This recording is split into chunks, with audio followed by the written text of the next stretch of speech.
May photoshoot ulit ako ngayong araw dito sa Wawinko Studios. Ang peg naman ngayon ay classy at sexy.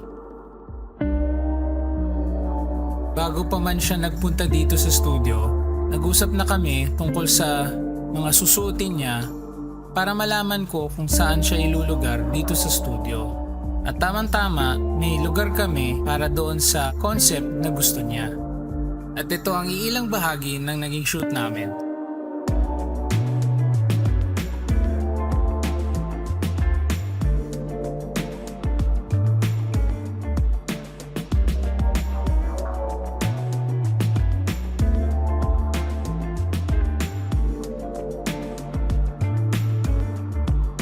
Abangan nyo na lang ang mga resultang litrato sa profile ko.